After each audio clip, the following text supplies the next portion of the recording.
الحمد لله نحمده ونستعينه ونستغفره ونعوذ بالله من شرور انفسنا ومن سيئات اعمالنا. من يهده الله فلا مضل له ومن يضلل فلا هادي له. واشهد ان لا اله الا الله وحده لا شريك له واشهد ان محمدا عبده ورسوله. يا ايها الذين امنوا اتقوا الله حق تقاته ولا تموتن الا وانتم مسلمون.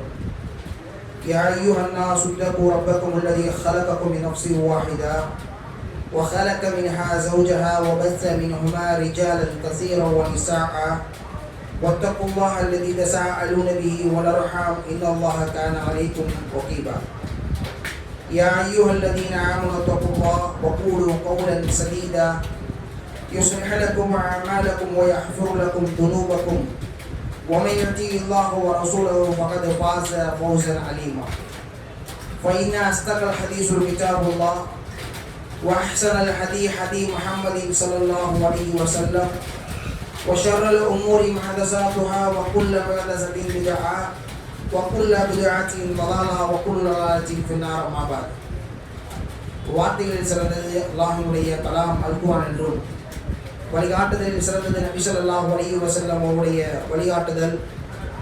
மார்க்கத்தில் புதுமையான காரியங்கள் வழிகேடுகள் அனைத்தும் எம்மை நரகத்தில் கொண்டு போய் சேர்க்கும் என்று ரசூல் ஸல்லல்லாஹு அலைஹி வஸல்லம் அவர்கள் தங்களுடைய ஒவ்வொரு சொற்பொழிவின் துவக்கத்திலும் இந்த நபிமொழியை நினைவுபடுத்தியதை உங்களது சிந்தனையிலும் நினைவுபடுத்தியவனாக, அன்றிக்கினிய இஸ்லாமிய சகோதரர்களே, அல்லாஹ் சுப்ஹானஹு வ தஆலாவை அஞ்சிக் கொள்ளுமாறு எனக்கும் உங்களுக்கும் அல்லாஹ்வினுடைய பயத்தை தக்வாவை நினைவூட்டியவனாக, அல்லாஹ்வினுடைய பயம்தான் நிச்சயமாக மறுமை நாளில் வெற்றிக்கு உண்டான வழியில் அல்லாஹ்விற்கு மிகவும் நெருக்கமானவர்களாக எம்மை ஆக்கி அருள் புரியும் என்று கண்ணியத்திற்குரிய அன்பிற்கினிய இஸ்லாமிய சகோதரர்களே, அல்லாஹ் சுப்ஹானஹு வ தஆலா தன்னுடைய திருமறையிலே சொல்லி காட்டுகிறான், அல்லதி ஹலக்கல் மௌத வல் ஹயாத லியப்லுவக்கும் அய்யுக்கும் அஹ்ஸனு அமலா. உங்களுக்கு மத்தியில் நாம் ஏற்படுத்தியிருக்கக்கூடிய அந்த வாழ்வாக இருந்தாலும் சரி, மரணமாக இருந்தாலும் சரி, உங்களில் யார் சிறந்தவர்கள், யார் நல்லவர், யார் கெட்டவர் என்பதை நாம் அறிந்து கொள்வதற்காக என்று அல்லாஹ் ரப்பல் ஆலமீன் தன்னுடைய திருமறையை சொல்லி காட்டுகிறான். அல்லாஹ் ரப்பல் ஆலமீன் இந்த உலகத்தில் அவன் படைத்த எல்லா படைப்புகளையுமே, மனிதன் மாத்திரமல்ல, இந்த உலகத்தில் இருக்கக்கூடிய ஜீவராசிகள், பறவைகளாக இருந்தாலும் சரி, விலங்குகளாக இருந்தாலும் சரி, கால்நடைகளாக இருந்தாலும் சரி, எல்லா படைப்புகளையும் அல்லாஹ் ரப்பல் ஆலமீன் சோதனைக்கு உட்படுத்தப்படுகிறான், சோதிக்கிறான் என்பதை நாம் பார்க்கிறோம். அல்லாஹ்வுடைய படைப்புகளில் சோதனைக்கு அப்பாற்பட்டு எந்த ஒரு படைப்புமே இல்லை என்று சொல்லக்கூடிய அளவிற்கு, ஏன் என்று சொன்னால் நபிமார்கள் மனிதர்களிலேயே சிறந்தவர்கள், இந்த உலகத்திலேயே அல்லாஹ்வுக்கு மிகவும் விருப்பமானவர்கள் நபிமார்கள். அவர்கள் முதற்கொண்டு இந்த உலகத்திலே சோதனைக்கு உள்ளாக்கப்பட்டார்கள், சோதிக்கப்பட்டார்கள் என்பதை நாம் பார்க்கிறோம். அன்பிற்கினிய இஸ்லாமிய சகோதரர்களே, அல்லாஹ் ரப்பல் ஆலமீன் தன்னுடைய தூதர் முஹம்மது நபி ஸல்லல்லாஹு அலைஹி வஸல்லம் அவர்கள் மூலமாக, அல்லாஹ்வுடைய தூதர் ஸல்லல்லாஹு அலைஹி வஸல்லம் அவர்கள் இந்த உலகத்தை குறித்து சொல்கிறார்கள். இந்த உலகம் இருக்கிறதே, அத்துனியா ஷிஜ்னு வல் முஃமின் வ ஜன்னத்துல் காஃபிர். இந்த உலகம் இருக்கிறதே அது ஒரு சிறைச்சாலை. சிறைச்சாலையில் மனிதன் எப்படி வாழ்வான்? சிறைச்சாலையில் எல்லா விதமான கட்டுப்பாடுகளோடும், அவன் விருப்பப்பட்ட உணவு உண்ண முடியாது, அவன் விரும்பிய நேரத்தில் தூங்க முடியாது, அவன் விரும்பிய ஆடையை அணிய முடியாது, அவனுடைய விருப்பத்திற்கேற்ப எதுவும் செயல்பட முடியாது. அப்படிப்பட்ட ஒரு சிறைச்சாலையிலே அல்லாஹ் ரப்பல் ஆலமீன் இந்த மூமினுக்கு அல்லாஹ் எதை செய்ய வேண்டும், எதை செய்யக்கூடாது, எப்படி செய்ய வேண்டும், எப்படி செய்யக்கூடாது, இதுவெல்லாம் உங்களுக்கு ஹலால் ஆக்கப்பட்டது, இதுவெல்லாம் உங்களுக்கு ஹராம் ஆக்கப்பட்டது, இதை செய்தால் உங்களுக்கு சொர்க்கம், இதை நீங்கள் வரம்பு மீறிகளாக இருந்தால் அல்லாஹ்வுடைய பிடி இன்னபதஷ ரப்பிக லஷதீத், பிடி கடுமையானது, நிச்சயமாக அல்லாஹ் உங்களை தண்டனைக்கு உள்ளாக்குவான், உங்களுக்காக தயார் செய்து வைக்கப்பட்டிருக்கக்கூடிய நரகத்திற்குரியவர்கள் என்று அல்லாஹ் சுப்ஹானஹு வ தஆலா அடையாளப்படுத்துகிறான். ஆனால் மனம் போன போக்கிலே தன்னுடைய மனம் எதையெல்லாம் விரும்புகிறதோ, தன்னுடைய மனம் எதையெல்லாம் இச்சை கொள்கிறதோ அதையெல்லாம் அறிந்து கொள்ளக்கூடிய ஒரு நிலையில் தான் இந்த சுவன பூங்காக்களாகத்தான் இந்த உலகம் ஒரு காபிருக்கு, இறை மறுப்பாளர்களுக்கு ஆக்கி அருளப்பட்டிருக்கிறது என்று நபி ஸல்லல்லாஹு அலைஹி வஸல்லம் அவர்கள் சொன்னார்கள். அன்பிற்கினிய இஸ்லாமிய சகோதரர்களை, அல்லாஹ் தன்னுடைய திருமறையிலே சொல்லி காட்டுகிறான், ஒரு நிலைமையிலிருந்து இன்னொரு நிலைமைக்கு நீங்கள் படிப்படியாக கடக்க வேண்டியிருக்கிறது. ஒரு சோதனையிலிருந்து இன்னொரு சோதனை, இப்படியாக உலக வாழ்க்கை இருக்கிறதே. உங்களுடைய பருவம் அடைந்த வயதிலிருந்து, பிறந்ததிலிருந்து உங்களுக்கு விவரம் தெரியக்கூடிய வரையில் உங்களுடைய தாய் தகப்பனுடைய கண்காணிப்பில், உங்களுடைய பொறுப்பாளர்களுடைய கண்காணிப்பில் நீங்கள் வளர்ந்து வருகிறீர்கள். உங்களுக்கு உலகம் என்றால் என்னவென்று தெரிவதற்கு பருவ வயதை அடைகிறீர்கள். அந்த பருவ வயதிற்கு பின்னால் மரணம் வரையிலும் உங்களுக்கு சோதனைகளோடு சூழப்பட்ட ஒரு உலகமாகத்தான் நடந்து கொண்டிருக்கிறது. ஒவ்வொருவருக்கும், எல்லோருக்கும் சோதனைகள் இருக்கிறது. ஒவ்வொருவருக்கும் ஒவ்வொரு விதமான சோதனைகள். இப்படி கஷ்டத்தோடு சிரமத்தோடு ரப்பை நீங்கள் சந்திக்கின்ற வரையில், யா அய்யுஹல் இன்சான் இன்னக கதஹா, மனிதனே உங்களுடைய இறைவனிடம் நீங்கள் செல்லும் வரையில் நன்மையோ தீமைகளோ கஷ்டத்துடன் முயற்சி செய்து கொண்டே இருக்கிறாய். மறுமையில் நீங்கள் அவனை சந்திக்கிறீர்கள் என்று அல்லாஹ் ரப்பல் ஆலமீன் தன்னுடைய திருமறையிலே சொல்லி காட்டுகிறான். அன்பிற்கினிய இஸ்லாமிய சகோதரர்களே, அல்லாஹ் சுப்ஹானஹு வ தஆலா இந்த வசனத்திலே என்ன சொல்கிறான்? யார் இந்த உலகத்திலே எப்போதும் தனக்கு தான் விரும்பியதை கிடைக்கும் வரை தனக்கு கவலை எதுவுமே வரக்கூடாது என்ன நினைக்கிறாரோ, நிச்சயமாக அவர் ஏமாற்றத்தை தான் அடைந்து கொள்கிறார். இந்த உலகத்தில் அவருக்கு ஏமாற்றம் தான் மிஞ்சும் என்பதை அல்லாஹ் ரப்பல் ஆலமீன் தன்னுடைய திருமறையில் சொல்லி காட்டுகிறான். அல்லாஹ்வுடைய சுன்னா இருக்கிறதே, அல்லாஹ்வுடைய விதி, அல்லாஹ்வுடைய விதியை பொறுத்தவரை அல்லாஹ் ஒரு மனிதரை தன் பக்கம் அல்லது தன்னுடைய விரும்பக்கூடிய ஒரு நிலைக்கு அல்லாஹ் ரப்பல் ஆலமீன் ஆளாக்கினால் அந்த மனிதனை சோதனைக்கு உள்ளாக்குகிறான். ஆனால் மனிதன் சொல்லுகிறான், ஃபஅம்மல் இன்சானு இதா மபுதலஹு ஃபஅக்ரமஹு, அவனுக்கு செல்வத்தையும் பொருளாதாரத்தையும் வியாபாரத்தையும் சுகபோகமான வாழ்க்கையை அவனுக்கு நம்ம கொடுத்துட்டோம்னு சொன்னா, என்னுடைய ரப் என்னை கண்ணியப்படுத்திட்டான், என்னுடைய ரப் என்னை கண்ணியமா வச்சிருக்கிறான்னு சொல்றான். ஃபஅம்மா இதா மபுதலஹு ஃபஅக்ரமஹு வனஅமஹு ஃபயகூலு ரப்பி அஹானன், அவனுக்கு அந்த பொருளாதாரத்தை சுகபோகமான வாழ்க்கையை சோதனைக்கு உள்ளாக்கப்பட்டுட்டோன்னு சொன்னா, என்னுடைய ரப்பினை கேவலப்படுத்திட்டான்னு சொல்லக்கூடிய செய்தியை அல்லாஹ் சுப்ஹானஹு வ தஆலா தன்னுடைய திருமறையிலே சொல்லி காட்டுகிறான். அன்பிற்கினிய இஸ்லாமிய சகோதரர்களே, நியாமத்துகள் இருக்கிறதே, நியாமத்துகளில் மகிழ்ச்சியாக இருப்பது, அல்லாஹ்வை போலக்கூடிய விஷயங்கள். அதே போன்று சோதனைகள் இருக்கிறதே, சோதனை, கஷ்டங்கள், நஷ்டங்கள் உங்களுக்கு ஏற்பட்டுச்சுன்னு சொன்னா இஸ்லாம் அழகான ஒரு வழிமுறையை கட்டுத்தருது. இஸ்லாம் சொல்லக்கூடிய வழிமுறை என்ன? அஸ்ஸபுர், பொறுமை இருக்கிறதே. சோதனையுடைய காலகட்டத்தில் நீங்கள் பொறுமையை மேற்கொள்ளுங்கள் என்று உங்களுக்கு அல்லாஹ்விடத்திலே நீங்கள் சகிப்புத்தன்மையை, மன உறுதியை, தடுமாற்றத்திலிருந்து யார் ரப்பினை பாதுகாத்துறேன்னு சொல்லி அல்லாஹ்விடத்தில் நீங்கள் பாதுகாப்பு தேடணும்னு சொல்லி நபிகள் நாயகம் ஸல்லல்லாஹு அலைஹி வஸல்லம் அவர்கள் மூலமாக நாம் பார்க்கிறோம். அல்லாஹ்வுடைய தூதர் ஸல்லல்லாஹு அலைஹி வஸல்லம் அவர்கள் அந்த மக்கத்து வீதியிலே லா இலாஹ இல்லல்லாஹ் என்ற கலிமாவை மொழிந்ததற்காக, ஏகத்துவ அல்லாஹ் ரப்புல் ஆலமீன் தான் என்பதை, ஏகத்துவத்தை மொழிந்ததற்காக அந்த மக்கள் இருக்கிறாங்களே, அந்த மக்கள் அல்லாஹ்வை வணங்காதவர்கள் அல்ல. அந்த மக்கள் அல்லாஹ்வை கடவுளாக ஏற்றுக்கொள்ளாத மக்கள் அல்ல. அவர்கள் 300க்கும் மேற்பட்ட கடவுளை வணங்கி வந்தார்கள். அதோடு சேர்த்து அல்லாஹும் ஒரு கடவுளாக அவர்கள் வணங்கி வரக்கூடிய நிலையில்தான் இவை யாவும் படைப்புகள், படைப்பாளன் அல்லாஹ் ஒருவன் தான் என்ற ஒரு கருத்தை அவர்கள் அங்கே சொல்லுகிறார்கள். நுபுவத்தை, நபித்துவத்தை அங்கே அந்த மக்களுக்கு எடுத்துரைக்கிறார்கள். அதற்கு முன்பாக அந்த மக்கள் சொன்னார்கள், அல்லமீன், அஸ்ஸாதிக், இவர் உண்மையாளர், இவர் நேர்மையாளர் என்று சொல்லக்கூடிய அளவிற்கு அந்த மக்களிடத்திலே பெயர் வாங்கிய நபி ஸல்லல்லாஹு அலைஹி வஸல்லம் பின்னால் அந்த கலிமாவை மொழிந்ததற்காக, ஏகத்துவம் சொல்லப்பட்ட காரணத்திற்காக நபிகள் நாயகம் ஸல்லல்லாஹு அலைஹி வஸல்லம் அவர்களை சொன்னார்கள், சூனியக்காரன், பைத்தியக்காரன், சாஹிப் என்றெல்லாம் நபிகள் நாயகம் ஸல்லல்லாஹு அலைஹி வஸல்லம் அவர்களை சொல்லக்கூடிய செய்திகளை பார்க்கிறோம். அன்பிற்கினிய இஸ்லாமிய சகோதரர்களே, தன்னுடைய உறவுக்காரர்களாக தன்னுடைய மஹல்லாவில் வசிக்கக்கூடிய மக்களிடத்திலே இப்படியான பெயர் வாங்கியதற்கு பிறகு அந்த மக்களிடத்திலே தௌஹீதை போய் சொன்னால், ஷிர்கிற்கு எதிராக நாம் போய் சொன்னால் என்னை இந்த மக்கள் என்ன நினைப்பார்கள் என்ற எண்ணம் நம்முடைய உள்ளத்தில் ஏற்படுகிறது. நான் எதையாவது இது இஸ்லாம் சொன்ன விஷயம் அல்ல என்று நான் சொன்னால் என்னை இந்த மக்கள் வெறுப்பார்களோ என்ற நிலைக்கு அஞ்சி நாம் ஷிர்காக இருந்தாலும் சரி, இணை வைப்பாக இருந்தாலும் சரி, அல்லாஹ் அங்கீகரிக்கப்படாத பித்அத்தான காரியங்களாக இருந்தாலும் சரி, அதை நாம் சொல்லாமல் வெட்கப்பட்டு விட்டு விடுகிறோம். ஆனால் நபிகள் நாயகம் ஸல்லல்லாஹு அலைஹி வஸல்லம் அவர்கள் தன்னுடைய இனத்தவர்களை எல்லாம் அழைக்கிறார்கள். தன்னுடைய உறவுக்காரர்களை எல்லாம் அழைக்கிறார்கள். தன்னுடைய மாமன் தன்னுடைய மாமிமார்களை எல்லாம் அழைத்து சொல்கிறார்கள், ஓ குறைஷி குலமே, இதற்கு முன்னால் செல்வமும் செழிப்பாகவும் வாழ்ந்த நபிகள் நாயகம் ஸல்லல்லாஹு அலைஹி வஸல்லம் அவர்கள் இந்த லா இலாஹ இல்லல்லாஹ் கலிமாவை சொல்லுகிறார்கள். அங்கே எதிர்ப்புகள் கிளம்புகிறது. எந்த அளவிற்கு எதிர்ப்புகள் என்று சொன்னால், அந்த நாட்டிலே நடந்த ஃபத்ருனுடைய போர்க்களம் இஸ்லாத்தினுடைய ஒரு முக்கியத்துவம் வாய்ந்த போர்க்களம் அது. அந்த போர் இருக்கிறதே எதிரிக்கும் நடந்த போர் அல்ல.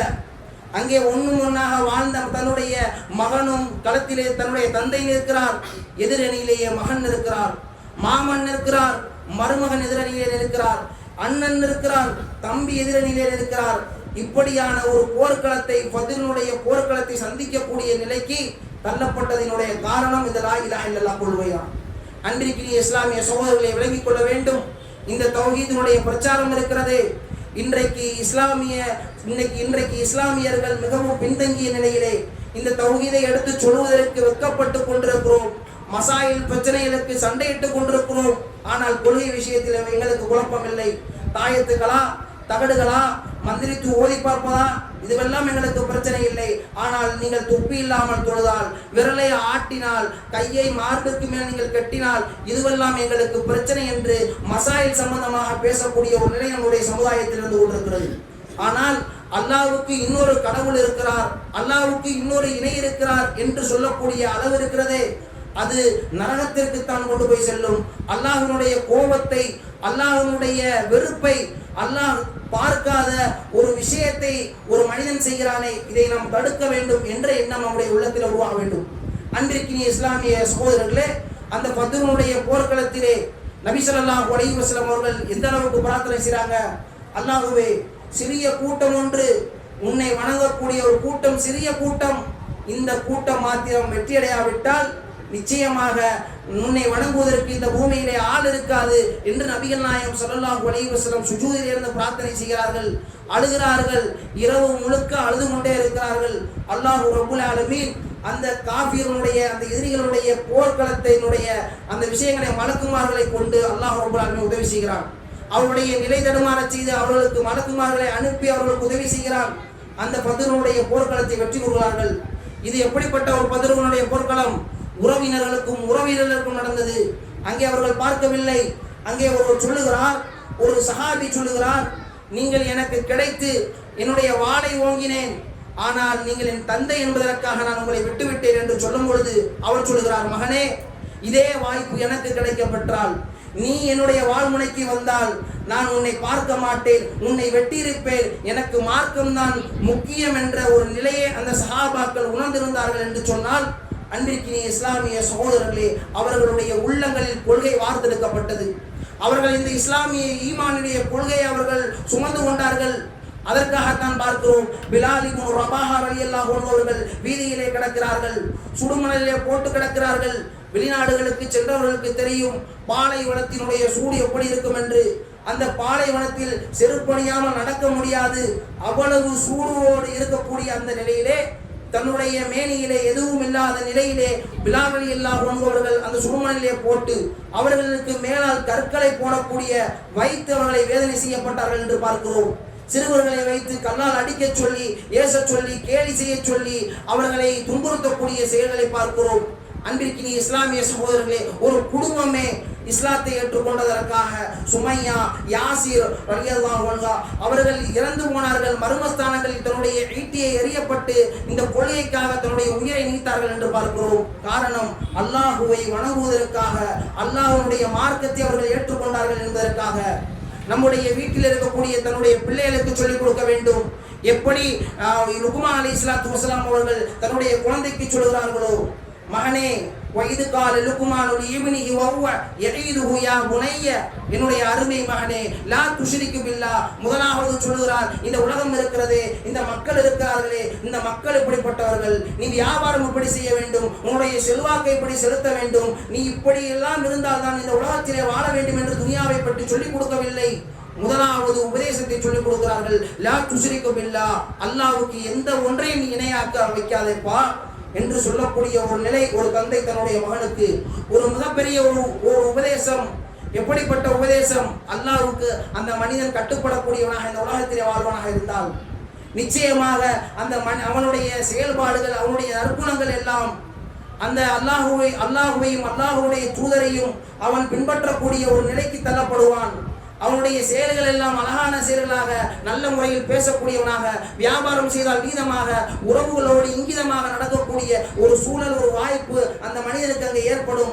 அல்லாஹுவை வணங்கக்கூடியவனாக இருந்தால், மனம் போன போக்கிலே நான் எதை கண்டாலும் வணங்குவேன், எனக்கு ரப்பெல்லாம் கிடையாது என்று நாத்திகமோ அப்படி பல கடவுள் கொள்கையை பேசக்கூடிய ஒரு இடத்திலே இந்த மாதிரியான நீதமோ எந்த விஷயமும் இடத்தில் இருக்காது. அதனால் தான் அவர்கள் சொன்னார்கள், லா துஷ்ரிகு பில்லாஹ், அல்லாஹ்வுக்கு எந்த ஒன்றையும் இணைய வைக்காது என்று அல்லாஹ் ரப்பல் ஆலமீன் தன்னுடைய திருமறையிலே பதிவு செய்கிறான்.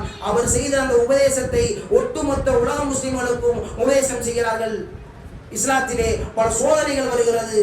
இஸ்லாத்திலே நாலா புறங்களும் நீங்கள் இஸ்லாமியர்கள் என்றால் தாடி வைத்தால் விமான நிலையங்களில் நிறுத்தப்படுகிறீர்கள், விமான நிலையங்களில் கேள்வி கேட்கப்படுகிறீர்கள். ஆனால் சுன்னா தாடியை வைக்கிறோம். நபிகள் நாயகம் ஸல்லல்லாஹு அலைஹி வஸல்லம் அவருடைய சுன்னாக்களை பேணுவதற்கு இன்றைக்கு இளைஞர்களுக்கு முடியவில்லை. அந்த நடிகனை போன்று, விளையாட்டு வீரனை போன்று ஆடை அணிய வேண்டும், அவனை போன்று முடிவெட்ட வேண்டும் என்று ஆசைப்படுகிறோம். ஆனால் இந்த உம்மத்திற்காக உங்களுடைய வழிகாட்டுதல் நபி ஸல்லல்லாஹு அலைஹி வஸல்லம் அவருடைய வழிகாட்டுதலாக இருக்குமாக இருந்தால் அவைகள் தான் உங்களிடத்தில் ஏற்றுக்கொள்ளப்படும். அது அல்லாத வேறு எந்த அமல்களும் உங்களிடத்தில் ஏற்றுக்கொள்ளப்படாது என்று அல்லாஹ் ரப்பல் ஆலமீன் டிக்ளேர் செய்கிறான். நான் விரும்ப வேண்டுமா, ஃபத்தபியூனி, என்னுடைய நபியை நீங்கள் நேசிங்கள் என்று அல்லாஹ் ரப்பல் ஆலமீன் சொல்லி காட்டுகிறான். நபியை நேசிக்கிறோமா? நபியினுடைய அடையாளம் நம்முடைய உள்ளத்திலே, நம்முடைய வெளித்தோற்றங்களில் இருக்கிறதா? நம்முடைய இளைஞருடைய சமுதாயத்தினுடைய நிலை போதை வஸ்துகளுக்கும் மாதுகளுக்கு பின்னாலும் இந்த உலகத்தினுடைய வீணுக்கும் விளையாட்டுக்குமாக சிந்தனை பிறவுகளில் என்று செல்லக்கூடிய ஒரு சூழ்நிலைகளை பார்க்கிறோமா இல்லையா? இன்றைக்கு பார்க்கிறோம், நம்முடைய இளைஞருடைய சமுதாயத்திலே எந்த ஒரு இலக்குமே இல்லாமல் வாழக்கூடிய ஒரு சூழ்நிலை இருக்கிறது. ஆனால் நபிகளார் காலத்தில் வாழ்ந்த முஸஅப் இப்னு உமைர் ரலியல்லாஹு அன்ஹு அவர்கள் ஒரு மிகப்பெரிய ஒரு தாய் கேள்விப்படுகிறார். அல்லாஹ்வுடைய தூதர் ஸல்லல்லாஹு அலைஹி வஸல்லம் அவருடைய சத்தியத்தை கேள்விப்படுகிறார். இது சத்தியம், இதுதான் உண்மையான மார்க்கம் என்று அறிந்த பிறகு அவர்களை மதீனாவுக்கு அனுப்புகிறார்கள். எதற்காக? அல்லாஹ்வின் பக்கம் மக்களை அழைப்பதற்காக அவர்களை தாயியாக அனுப்புகிறார்கள் என்று சொன்னால், அன்பிற்கினிய இஸ்லாமிய சகோதரர்களே, நீங்கள் அல்லாஹ்வை பற்றி ஒரு 5 நிமிடம் ஒருவருக்கு நீங்கள் ஒரு பாடம் எடுங்கள், அறிமுகப்படுத்தி கொடுங்கள் என்று சொன்னால் அல்லாஹ்வை பற்றி அறிமுகப்படுத்தி கொடுக்க முடியுமா? அல்லாஹ் கஃபூர், அல்லாஹ் ரஹ்மான், அல்லாஹ் ரஹீம் என்று சொன்னால் அவன் எப்படிப்பட்டவன், அவனுடைய பண்புகள், அவனுடைய சிஃபத்துகளை நாம் சொல்லிக் கொடுக்க முடியுமா என்று கேட்டால் நிச்சயமாக அல்லாஹ்வை பற்றி, அல்லாஹ் என்பதை பற்றி வேலதிகமாக எனக்கு எந்த விளக்கமும் தெரியாது என்ற நிலையில் நாம் முஸ்லிம் சமுதாயம் இருந்து கொண்டிருக்கிறோம். குர்ஆனிய வசனங்கள் 6600 வசனங்களுக்கு மேலாக குர்ஆனில் இருக்கிறது. ஆனால் எனக்கு சிறிய சிறிய சூறாக்களை தவிர, ஏன் இமாம் ஓதக்கூடிய அல்ஹம்து சூரா கூட எனக்கு முழுமையாக ஓதத் தெரியாத ஒரு நிலையில் தான் என்னுடைய சூழ்நிலை இருந்து கொண்டிருக்கிறது என்று சொன்னால் நான் இந்த இஸ்லாத்தில் என்ன தியாகங்களை, பங்களிப்புகளை செய்து கொண்டிருக்கிறேன் என்பதை யோசித்து பார்க்க கடமைப்பட்டிருக்கிறோம். ஏதோ வந்தோம், இந்த உலகத்திலே பிறந்து விட்டோம், உலகத்தினுடைய பொருளாதாரங்கள், வியாபார நோக்கங்கள், இந்த உலகத்தினுடைய ஆடம்பரமான அவன் கார் வாங்கி விட்டான், வீடு கட்டி விட்டான், சொகுசாக வாழ்ந்து கொண்டிருக்கிறான் என்ற நிலைமையில் தான் நம்முடைய உள்ளங்களில் ஓடிக்கொண்டிருக்கிறது. அவன் இத்தனை ஜுசூக்களை மனனம் செய்து விட்டான், இத்தனை ஹதீஸ்களை மனனம் செய்து வைத்திருக்கிறான், அவன் அழகாக கிராத்து ஓதுகிறான், நானும் அவனை போன்று ஓத வேண்டும், ஹதீஸ்களை படிக்க வேண்டும், பிற மக்களிடத்திலே தாவா செய்ய வேண்டும் என்ற எண்ணம் அவனிடத்தில் இல்லை. இன்னும் சொல்ல போனால் தாய் தந்தையர்களை கவனிக்கக்கூடிய ஒரு மனோநிலை இல்லை. இன்றைய சமுதாயத்திலே நீங்கள் எதற்காக கஷ்டப்படுகிறீர்களோ, வெளிநாடுகளுக்கு சென்று 20-30 வருடங்களுக்கு மேலாக தன்னுடைய பிள்ளைகளுக்காக அங்கே இருக்கிறார். அங்கே தன்னுடைய இரத்தங்களை எல்லாம், தன்னுடைய வேர்வை எல்லாம் இரத்தங்களாக மாற்றி அங்கே தன்னுடைய வாழ்நாளை கழிக்கிறார் 60 வருடங்களாக. நீங்கள் இந்த நாட்டிலிருந்து எத்தனை வயதில் கிளம்பினீர்கள் என்று கேட்டால், நான் 20 வயதிலிருந்து போய் 60 வயதில் தான் இந்த ஊருக்கே வந்தேன் என்று சொல்லக்கூடிய ஒரு நிலை இந்த சமுதாயத்தில் இருக்கிறது. அவ்வளவு பாடுபட்டு கொண்டிருக்கிறார். யாருக்காக? என்னுடைய மனைவிக்காக, என்னுடைய மக்களுக்காக என்று சொல்கிறார். ஆனால் அவர் இறந்தவுடன் அவருடைய மகன் அவருக்கு ஜனாசாவினுடைய தொழுகையிலே பாவ மன்னிப்பு தேடுவதற்கான துவா அவருக்கு தெரியவில்லை. கை சேதம். ரப்பிர்ஹம்மா கமா ரப்பயானி சகீரா, அல்லாஹ்வே என்னுடைய தாய் தந்தையருக்கு அருள் புரி என்று கேட்கக்கூடிய பிள்ளைகளாக உருவாக்கி இருக்கிறோமா என்பதை சிந்தித்து பார்க்க வேண்டும். கஷ்டப்படுகிறோம், என்னுடைய பிள்ளை நல்ல விதமாக வளர்க்க வேண்டும், இந்தந்த காலேஜிலே சேர்க்க வேண்டும் என்று ஆசைப்படுகிறோம், இந்தந்த பாடசாலைகளில் சேர்க்க வேண்டும் என்று ஆசைப்படுகிறோம், பல பேரிடத்திலே கேட்கிறோம், பல பேரிடத்திலே ஆலோசனை பெறுகிறோம், என்னுடைய மகன் நல்ல கிராஜுவேட்டாக ஆக வேண்டும் என்று விரும்புகிறோம். ஆனால் என்னுடைய மகன் ஈமான்தாரியாக நாளை நான் நான் நான் என்னுடைய மனைவியை விட்டு சென்ற பிறகு அல்லது நான் சென்ற பிறகு என்னுடைய கபரடியிலிருந்து என்னுடைய பாவத்திற்காக அல்லாஹ்விடத்திலே மன்னிப்பு கேட்பானா, தர்மங்களை செய்வானா, நல்ல முறையிலே வாழ்வானா என்பதை சிந்திக்க மறுக்கிறோம். வீணான இந்த உலகத்திலேயே இந்த உலகத்தினுடைய ஆடம்பரங்களை இந்த வியாபாரங்களை சொல்லிக் கொடுக்கிறோம். இப்படி வியாபாரம் செய்தால் இப்படி இருந்தால் இந்த மக்களிடத்தில் எப்படி உஷாராக இருந்து கொள், இவர்கள் எல்லாம் இப்படிப்பட்டவர்கள் என்று சொல்லிக் கொடுக்கிறோம். ஆனால் அல்லாஹ்வை பற்றி அறிமுகப்படுத்தி கொடுப்பதில் நாம் பின்தங்கிதான் இருக்கிறோம். அன்றைக்கு இஸ்லாமிய சகோதரர்களே, நபி ஸல்லல்லாஹு அலைஹி வஸல்லம் அவர்கள் முஆத் இப்னு ஜபல் ரலியல்லாஹு அன்ஹு அவர்கள் சிறிய குழந்தை, அவர்களை தன்னுடைய வாகனத்தில் ஏற்றி வைக்கிறார்கள். ஒரு குழந்தையை தன்னுடைய வாகனத்தில் ஏற்றி வைப்பது போன்று ஏற்றி வைக்கிறார்கள். ஏற்றி வைத்துக் கொண்டு சொல்கிறார்கள், ஃபஸ்தஈனு, நீ உதவி தேடுவதாக இருந்தால் அல்லாஹ்விடத்தில் உதவி தேடு. இந்த உலக மக்களிடத்தில் உதவி தேடாத. நீ எதை கேட்பதாக இருந்தாலும் அல்லாஹ்விடத்திலே கேள். அந்த சிறு பிள்ளைக்கு அல்லாஹ்வை பற்றி தெரியுமா என்று தெரியவில்லை. ஆனால் நபிகள் நாயகம் ஸல்லல்லாஹு அலைஹி வஸல்லம் அவர்கள் அந்த குழந்தையை தன்னுடைய வாகனத்தின் மீது தூக்கி வைத்தவுடன் அவர்கள் அல்லாஹ்வை பற்றி அந்த பிள்ளைக்கு சொல்லிக் கொடுக்கிறார்கள். நீ உதவி தேடுவதாக இருந்தால் அல்லாஹ்விடத்தில் உதவி தேடு. நீ எதை கேட்பதாக இருந்தாலும் அல்லாஹ்விடத்திலே கேள். அல்லாஹ் அறிந்து கொள், இந்த உலகமும் உலக மக்களும் சேர்ந்து உனக்கு ஒரு நன்மையை நாட வேண்டும் என்று அவர்கள் நன்மையை நாடுவார்களாக இருந்தால், அப்படி அல்லாஹ்வுடைய கதிரிலே அது இல்லை என்று இருந்தால் அவர்களால் ஒருபொழுதும் அதை செய்யவே முடியாது என்று சொன்னார்கள். அதே போன்று சொன்னார்கள், இந்த உலகமும் உலக மக்களும் சேர்ந்து உனக்கு ஒரு தீங்கை செய்ய வேண்டும் என்று நினைக்கிறார்கள். அவர்கள் அப்படி அல்லாஹ் ரப்பல் ஆலமீன் உனக்கு அந்த தீங்கு ஏற்படக்கூடாது என்று அல்லாஹ்வுடைய கதிரிலே இருக்குமாக இருந்தால் அவர்களால் ஒருபொழுதும் அதை செய்யவே முடியாது என்று அந்த அந்த அந்த பிள்ளைக்கு அந்த முஆத் இப்னு ஜபல் ரலியல்லாஹு அன்ஹு அவர்களுக்கு உரமூட்டுகிறார்கள். ஈமானிய வார்த்தைகளை சொல்கிறார்கள். எப்படிப்பட்ட ஒரு நிலைமை அந்த பிள்ளைக்கு இருக்கும்? என்னுடைய மகனையோ அல்லது எங்கள் வீட்டில் உள்ள குழந்தைகளையோ நாம் அப்படிப்பட்ட ஒரு நிலைக்கு ஆளாக்குகிறோமா என்று பார்த்தால், நம்முடைய வீட்டினுடைய பிள்ளைகளுக்கு குர்ஆன் ஓத தெரியவில்லை, ஹதீதுகள் தெரியவில்லை, எப்படி தொழுக வேண்டும் என்று தெரியவில்லை. ஆனால் இந்த வாரம் வர நடக்கக்கூடிய இந்த ஜும்மாவினுடைய தொழுகையை தொழ வேண்டும். சடங்குகளை போன்று எப்படி யூதர்களும் கிறிஸ்துவர்களும் ஒரு நாளை வாரத்தில் ஏற்படுத்தி வைத்திருக்கிறார்களோ அப்படி ஒரு நாளை நாமும் ஏற்படுத்தி இருக்கிறோமா என்று இருந்தால் நிச்சயமாக நம்முடைய மாற்றம் இருக்காது, நம்முடைய நிலைமை வெற்றியடையாது. நம்முடைய கபூரிலே வைக்கப்பட்ட பிறகுதான் தெரியும் அவையெல்லாம் பொய். அங்கே அல்லாஹ்வை பற்றி, அல்லாஹ்வுடைய தூதரை பற்றி, குர்ஆனை பற்றி, ஹதீஸ்களை பற்றி சொன்னார்கள். இதுவெல்லாம் நடக்கும் என்று எனக்கு அறிவிப்பு செய்தார்கள். ஆனால் அவையெல்லாம் நான் புறந்தள்ளி விட்டு அவையெல்லாம் நான் விட்டுவிட்டேனே, கைசேதப்பட்டு விட்டேனே என்று புலம்பக்கூடிய ஒரு நிலை கபூருக்குள் வைக்கப்பட்ட நிலையில் தான் தெரியும். ஒரு மனிதனுடைய ரூஹ் பிரிக்கப்பட்டு போகும்போது தான் தெரியும் உண்மை இதுதான். சொந்தங்களும் பந்தங்களும் சுற்றி இருப்பார்கள், ஒன்றுமே செய்ய முடியாது. மரணம் நிகழ்ந்துவிடும். மரணம் என்றால் மரணத்திற்கு என்று ஒரு காரணம் இருக்கிறதா? சாலைகளில் வாகனத்தில் செல்லும் போது வேகமாக சென்றால் தான் மரணம் ஏற்படும். நோய் இருந்தால் தான் மரணம் ஏற்படும். அல்லது இடிபாடுகளில் சிக்கித்தான் மரணம் ஏற்படும் என்ற நிலை இருக்கிறதா? நன்றாகத்தான் இருந்தார் மனிதர். நேற்றைய தினம் என்னிடத்தில் இருந்து பேசி சென்றவர் இன்றைக்கு காலை இல்லை என்று சொல்லக்கூடிய அளவில் தான் மவுத் இருக்கிறது. ஒரு நொடி பிந்தவும் மாட்டாது, முந்தவும் மாட்டாது என்று அல்லாஹ் ரப்பல் ஆலமீன் சொல்லுகிறார். அல்லாஹ் ரப்பல் ஆலமீன் எதற்கும் இப்படி சவால் விடவில்லை. மரணத்தை பற்றி சொல்லும்போது அல்லாஹ் சவால் விடுகிறான். அல்லாஹ் தன்னுடைய கையிலே இருக்கிறது அனைத்து ஆட்சியும் அதிகாரமும் வல்லமையும் என்னிடத்தில் இருக்கிறது. மனிதனே, நீ ஆணவம் கொண்டு பெருமை கொண்டு அடைந்து கொண்டிருக்கிறாயா? எங்கே உன்னுடைய மரணத்தை ஒரு நொடி பிற்படுத்தி காட்டு என்று அல்லாஹ் ரப்பல் ஆலமீன் சவால் விட்டு சொல்லுகிறான். நம்மால் முடியுமா? நம்மால் சொல்ல முடியுமா நான் 60 வருட காலம் ஆளுவேன், 50 வருட காலம் ஆளுவேன் என்று? குல்லு நஃப்ஸின் தாயிகத்துல் மௌத், ஒவ்வொரு ஆத்மாவும் நிச்சயமாக மரணத்தை சுவைத்தே தீரும். அது நபிமார்களாக இருந்தாலும் சரி, நபியே மரணித்து விட்டார்கள் இந்த உலகத்தில். அல்லாஹ்வுக்கு விருப்பமானவர்கள் நாமெல்லாம் எம்மாத்திரம், நாம் எப்படிப்பட்ட ஒரு வாழ்க்கையில் வாழ்ந்து கொண்டிருக்கிறோம் என்பதை சிந்தித்து பார்க்க வேண்டும். இன்றைக்கு நம்முடைய சமுதாயத்தில் இளைஞர்களுடைய நிலை அப்படித்தான் இருக்கிறது. இளைஞர்கள் இன்றைய சமுதாயத்திலே அவர்கள் தௌஹீதுடைய பிரச்சாரத்தை முன்னெடுக்க வேண்டும். ஆனால் அப்படி இல்லை. அனாச்சாரங்களும் அந்நிய கலாச்சாரங்களும் பிற மத கலாச்சாரங்களையும் பின்பற்றி கொண்டிருக்கக்கூடிய ஒரு சூழ்நிலைகளை பார்க்கிறோம். கரண்டைக்கு கீழால் ஆடை அணியாதீர்கள், அவைகள் எல்லாம் நரகம் என்று சொல்லப்படுகிறது. ஆனால் அதையெல்லாம் கண்டுகொள்ளப்படவில்லை.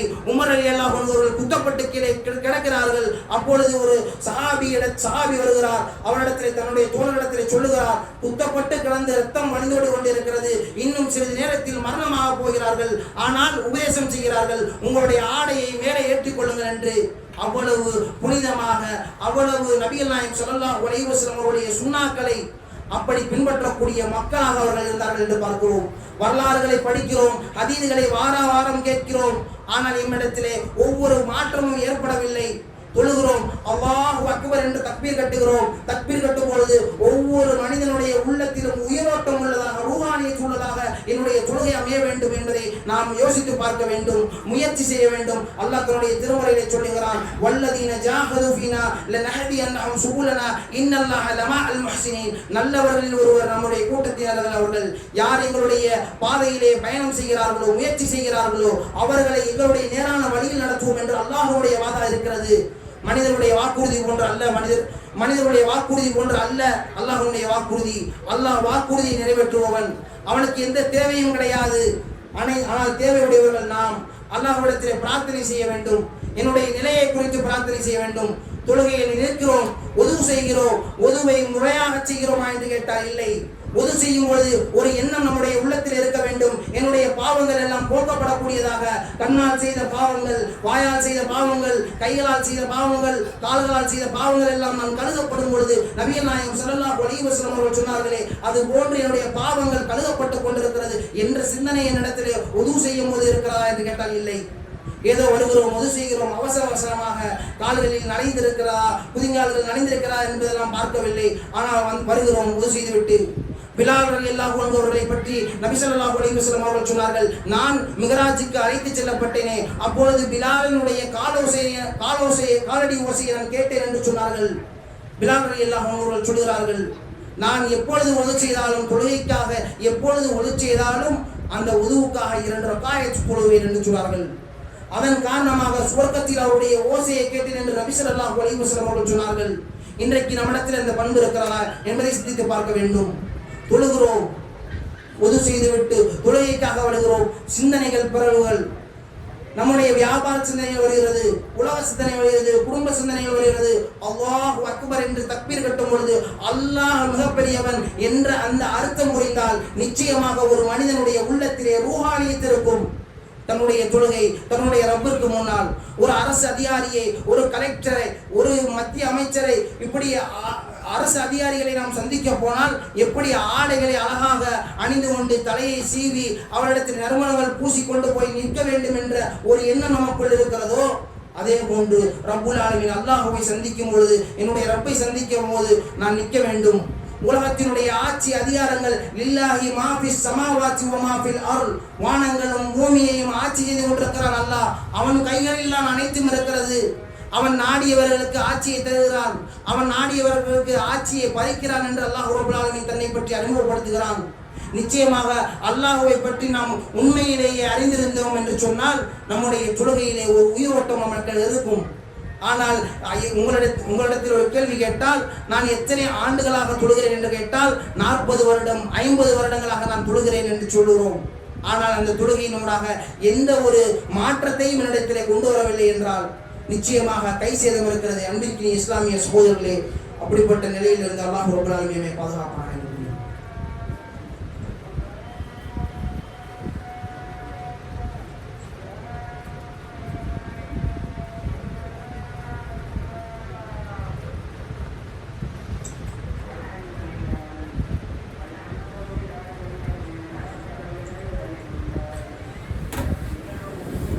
அல்ஹம்துலில்லாஹ். கணியத்திற்குரிய அன்பிற்கினிய இஸ்லாமிய சகோதரர்களே, அல்லாஹ் சுப்ஹானஹு வ தஆலா தன்னுடைய திருமறையிலே சொல்லுகிறான், சயஜுலுல்லாஹி பஅத யுஸ்ரி யுஸ்ரா, நிச்சயமாக கஷ்டம் இருக்கிறதே, உங்களுக்கு ஏற்பட்ட கஷ்டத்திற்கு பிறகு அல்லாஹ் ரப்புல் ஆலமீன் அதிசீக்கிரத்தில் இலகுவை நாடுகிறான் என்று அல்லாஹ் ரப்புல் ஆலமீன் சொல்லி காட்டுகிறான். அதே போன்று தன்னுடைய திருமறை குர்ஆனில் பல விஷயங்களை பார்க்கும்பொழுது ஃபைன்னமல் யுஸ்ரி யுஸ்ரா மஅல் உஸ்ரி யுஸ்ரா, அல்லாஹ் சொல்கிறான், நிச்சயமாக கஷ்டத்திற்கு பிறகு லேசானது இருக்கிறது, கஷ்டத்திற்கு பிறகு மெய்யாகவே லேசானது இருக்கிறது என்று அல்லாஹ் ரப்பல் ஆலமீன் தன்னுடைய திருமறையிலே சொல்லக்கூடியதை பார்க்கிறோம். அன்பிற்கினிய இஸ்லாமிய சகோதரர்களே, நாம் போன உரையிலே சொன்னபடி நபி ஸல்லல்லாஹு அலைஹி வஸல்லம் அவர்களும் சிரமத்திற்கு, கஷ்டத்திற்கு, ஏன் அவர்கள் இந்த மார்க்கத்தை சொன்ன காரணத்திற்காக பல் உடைக்கப்பட்டார்கள். போரிலே கலந்து கொண்டு படை தளபதியாக நின்றார்கள். ஏதோ மார்க்கத்தை மாற்றம் வெறுமனைய வாயளவிலே சொல்லிவிட்டு நபிகளார் இருக்கவில்லை. களத்திலே நின்று அவர்களுடைய பல் உடைக்கப்பட்டது. உஹதிலே நபி ஸல்லல்லாஹு அலைஹி வஸல்லம் அவர்கள் தாக்கப்பட்டார்கள். தாயிஃபிலே அவருடைய மேனியிலே கல்லெறியப்பட்டு அவருடைய வீதிகளில் இரத்தம் ஓடக்கூடிய அளவிற்கு அவர்கள் தாவாவினுடைய பிரச்சாரத்தை செய்தார்கள் என்று பார்க்கிறோம். அன்பிற்கினிய இஸ்லாமிய சகோதரர்களே, அவர்களுடைய எண்ணம், இலக்கு எல்லாம் அல்லாஹ்வுடைய பொருத்தமும் அல்லாஹ்விடத்தில் இருக்கக்கூடிய அந்த சுவனமாகத்தான் இருந்தது. அதை பார்த்த அவருடைய சஹாபாக்களும் அல்லாஹ்விடத்திலே அல்லாஹ்வுடைய தூதர் ஸல்லல்லாஹு அலைஹி வஸல்லம் அவர்கள் போர்க்களங்களில் நின்று சொல்வார்கள், உங்களுக்கு சுவனம் வேண்டுமா? யார் சுவனத்திற்கு தயாரோ அவர் இந்த போர்க்களத்தில் கலந்து கொள்ளுங்கள் என்று சொன்ன மாத்திரத்திலே தன்னுடைய உயிரையும், பொருளையும், பொருளாதாரத்தையும், வாழ்வாதாரத்தையும் துளைக்கக்கூடிய அளவிலே ஷஹீதுடைய அந்தஸ்தை பெற வேண்டும் என்ற ஆவலோடு அந்த மக்கள் வாழ்ந்து கொண்டிருந்தார்கள் என்று பார்க்கிறோம். ஹாலித் பின் வலீத் ரலியல்லாஹு அன்ஹு அவர்கள் ஆரம்ப காலகட்டங்களில் இஸ்லாத்தை ஏற்றுக்கொள்ளவில்லை. பிற்காலத்திலே அவர்கள் நபிகள் நாயகம் ஸல்லல்லாஹு அலைஹி வஸல்லம் அவர்களுடைய உறவுக்காரர். அவர் இஸ்லாத்தை பிற்காலத்தில் ஏற்றுக்கொள்கிறார். ஏற்றுக்கொண்டதற்கு பிறகு சொல்லுகிறார், எனக்கு மிகவும் விருப்பமானது எது தெரியுமா? எனக்கு மிகவும் விருப்பமானது போர்க்களங்களில் வாளோடு போராடுவதுதான். அவர் ஒரு மிகப்பெரிய ஒரு படை தளபதி. அவர் சொல்லுகிறார், நான் திருமணம் முடித்து இரவிலே என்னுடைய மனைவியோடு ஒன்று கூடுவதில் எவ்வளவு இன்பம் இருக்குமோ அதைவிட போர்க்களத்தில் அன்றைய தினம் என நான் அழைக்கப்பட்டு அந்த போர்க்களத்தில் நான் சென்று ஷஹீதாவதுதான் எனக்கு மிகவும் விருப்பமானது என்று சொல்லக்கூடிய அளவிற்கு வெறுமனை வாசகம் அல்ல. அவர்கள் ஹாலித் பின் வலீத் ரலியல்லாஹு அன்ஹு அவருடைய வரலாறுகளை எடுத்து படித்தால் நிச்சயமாக இந்த காலத்து இளைஞர்கள் எப்படி வாழ வேண்டும், எப்படிப்பட்ட தன்மைகளில் அவருடைய வாழ்க்கை இருந்தது என்பதை தெரிந்து கொள்ளலாம். அன்பிற்கினிய இஸ்லாமிய சகோதரர்களே, இளைஞர்களுடைய சீர்திருத்தத்தை, இளைஞர்களை பற்றிய ஒரு மாநாட்டை திருச்சியிலே ஏற்பாடு செய்து ஜமியத்துல் அஹ்லில் குர்ஆன் வல் ஹதீஸ் ஏற்பாடு செய்யப்பட்டிருக்கிறது. வருகிற ஆகஸ்ட் 25ஆம் தேதி அதற்குரிய வசூலை, இன்றைய ஜும்மாவினுடைய வசூலையும் அந்த மாநாட்டிற்கு தருவதாக வாக்களித்திருக்கிறார்கள். உங்களுடைய பொருளாதாரங்களையும் நீங்கள் உங்களுடைய வீடுகளில் இருக்கக்கூடிய இளைஞர்களையும் அந்த மாநாட்டில் கலந்து கொண்டு பிற்காலத்தில் வரக்கூடிய எதிர்நோக்கக்கூடிய சவால்களை அந்த மாநாட்டின் மூலம் ஒரு தெளிவு கிடைக்கும் என்ற ஒரு அடிப்படையிலே உங்களுடைய வீட்டு இளைஞர்களையும் அந்த மாநாட்டிற்கு அனுப்பி வைக்குமாறு ஜமியத்துல் அஹ்லில் குர்ஆன் வல் ஹதீஸின் சார்பாக கேட்டுக்கொள்கிறோம். அல்லாஹ் ரப்பல் ஆலமீன் நாம் எதை கேட்டோமோ, எதை சொன்னோமோ அதன்படி வாழ்ந்து மறைக்கக்கூடிய ஒரு நல்ல கூட்டத்தினராக அல்லாஹ் ஆக்கி வைக்குமாறாக. அல்ஹம்துலில்லாஹி.